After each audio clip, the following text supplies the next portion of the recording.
कहानी की शुरुआत होती है एक जी युक नाम की लड़के से जो मुश्किल ताले और तिजोरियां तोड़ने में माहिर था।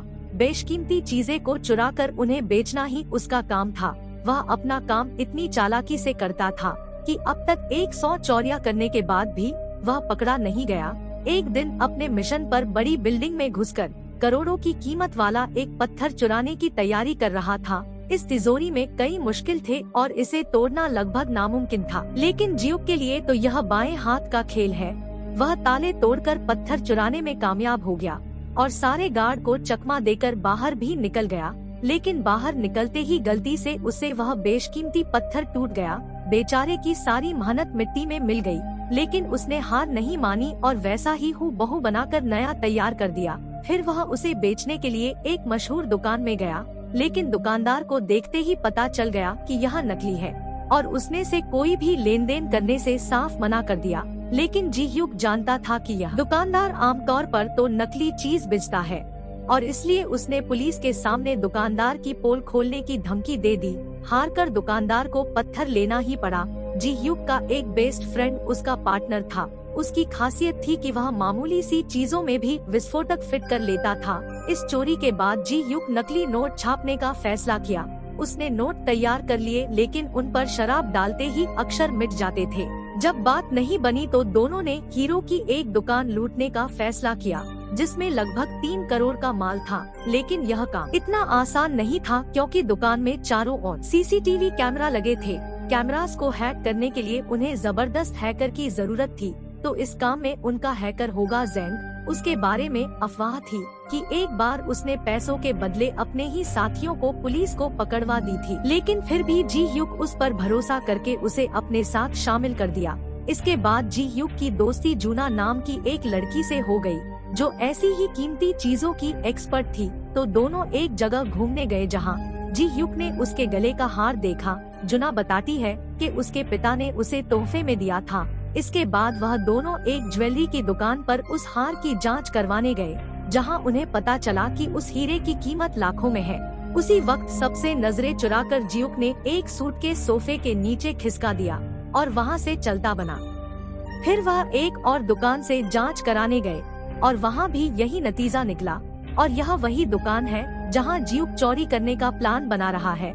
उसने देखा कि सीसीटीवी कैमरा कहां लगे हैं और कितने कमरे हैं और कितने गार्ड मौजूद हैं। अंत में उसने हिसाब लगाया कि 10 मिनट के अंदर यह चोरी पूरी करनी होगी। चोरी वाले दिन दुकान में सूटकेस छोड़ कर गया था। उसमें विस्फोट हो गया, जिससे सारे गार्ड का ध्यान भटक गया।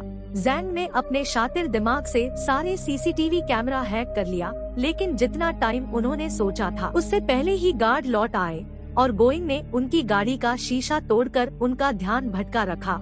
उधर चोरी से सारे हीरे चुराकर फरार हो गया। बाद में तीनों ने मिलकर और जमकर जश्न मनाया।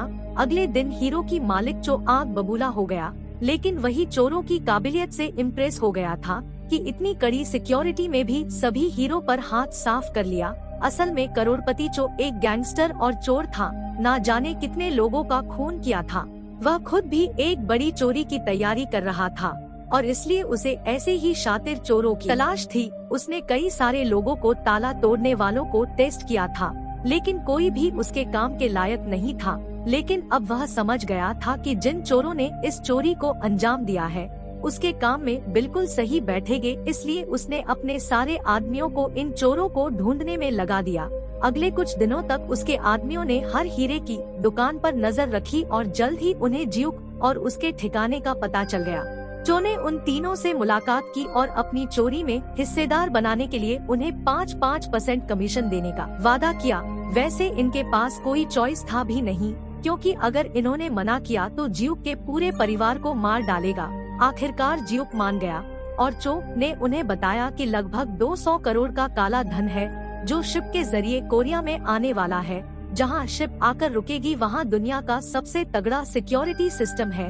इसके लिए चो ने उन्हें फूड का एक ट्रैक दी, जो इसकी हेल्प से चोरी को अंजाम देगा। इसके बाद अपने प्लान बनाना शुरू कर दिया, क्योंकि उसकी आज तक की सबसे बड़ी चोरी होने वाली थी। उधर चो ने ज़ेंग को बुलाकर उससे ज्यादा पैसे देने का वादा किया और कहा कि जियुक और गोइंग पर नजर रखे, क्योंकि आखिरकार कोई चोरों पर भरोसा करे तो करे कैसे। उधर पुलिस चोरों को ढूंढ रही थी। उन्होंने सीसीटीवी फुटेज में देखा कि जियुक ने वो सूटकेस दुकान में रखा था।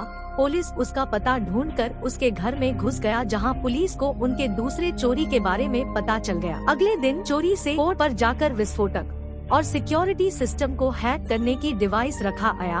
अपने ठिकाने आके बताया जियुक ने गोइंग को कहा कि चो को धोखा देके सारा पैसा अपने पास रख लेते हैं, लेकिन जियुक के प्लान के बारे में जैन को पता चल गया और उसने सारी खबर चो को दे दिया। चो को गुस्सा तो बहुत आया, लेकिन उसने उसे बाद में निपटने का फैसला किया क्योंकि अभी उसे उसकी जरूरत है। इसके बाद जियुक गर्लफ्रेंड से मिलने गया, लेकिन अचानक गायब हो जाने से बहुत नाराज थी। जब वह नहीं मानी तो उसने बताया कि उसके पिता ही उसके गुरु थे। यूना का बाप ही मिस्टर हो ही वो आदमी था जो जियुक को चोरी की दुनिया में लाया था। एक समय पर चोरी चकारी छोड़ना चाहता था, लेकिन उसके उसी दिन उसकी पार्टनर चो ने मार डाला। यूना को उसकी किसी बात पर यकीन नहीं हुआ और वहाँ से चली गई। कुछ ही देर में चो के लोग यूना को किडनैप कर लिया ताकि जियुक चो को धोखा ना दे सके। अगले दिन चोरी को अंजाम देने का दिन आ गया और सारे चोर पोर्ट में घुसने में कामयाब हो गए। चो ने धमाका कर दिया, जिससे सारे सिक्योरिटी गार्ड का ध्यान भटक गया। मौका देखकर जैंग ने सारे सिक्योरिटी सिस्टम को हैक कर लिया और वहाँ के लोगों को लगा कि इस प्रॉब्लम को 40 मिनट में ठीक कर देंगे। अब जियुक और गोइंग के पास बहुत सारा टाइम था। जियुक अपने काबिलियत से ताले को खोल लिया। उनके सामने पैसों का ढेर लगा हुआ था। बिना समय गंवाए उन्होंने अपने पैसे वैन में भरने शुरू कर दिए और धमाके की खबर सुनते ही पुलिस वहां पहुंची और उन्होंने पोर्ट को चारों ओर से घेर दिया। इस वजह से जियुक अपने साथियों के साथ बाहर नहीं निकल पाया। चो जियुक पर बंदूक तान दी क्योंकि उसने गद्दारी का पता चल गया था। यूना का हार दिखाकर कहा कि वह उसके कब्जे में है।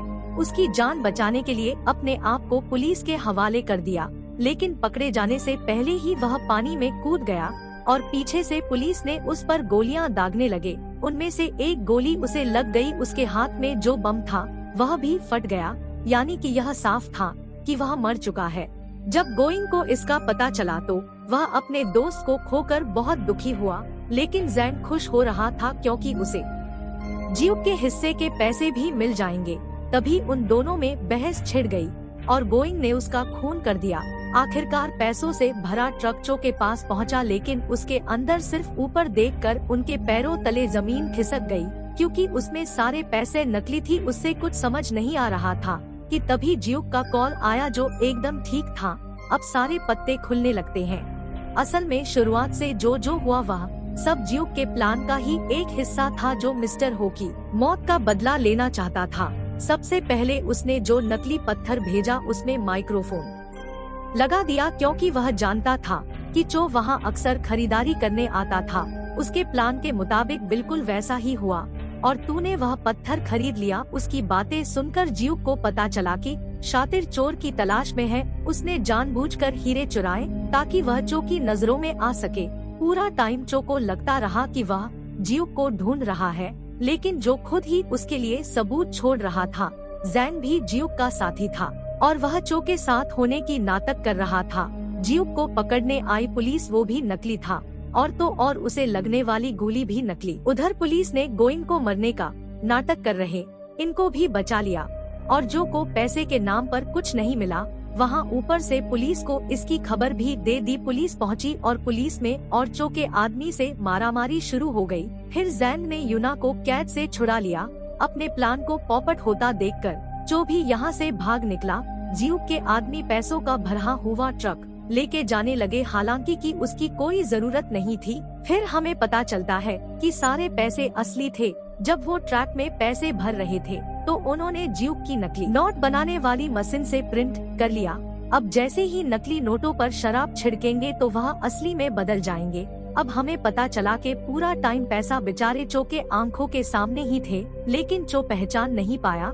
जियुक चो की गाड़ी को टक्कर मारकर उसे पुलिस के हवाले कर दिया। इसके बाद उन्होंने अपने ठिकाने पर शराब छिड़ककर असली पैसों में बदल दिया। अब इतनी बड़ी चोरी की है तो कुछ महीनों के लिए अंडरग्राउंड हो गया। एक दिन जियुक पैसे से भरा हुआ बैग यूना को भेजा, जिससे यूना दुबई में आर्ट गैलरी शुरू कर सके, जो कि हमेशा से उसका सपना था। वह दुबई पहुंची यूना दुबई पहुंची और एक म्यूजियम में अपना एक हार दिखा और तभी ज्यूक की एंट्री हुई और दोनों साथ मिलकर खुशी खुशी रहने लगे और इसी हैप्पी एंडिंग के साथ मूवी खत्म हो जाती है। अगर मेरी वीडियो जरा से भी अच्छी लगी हो तो इस वीडियो को लाइक, शेयर एंड सब्सक्राइब जरूर कर देना। तो मिलती हूँ नेक्स्ट वीडियो में एंड थैंक्स फॉर वॉचिंग।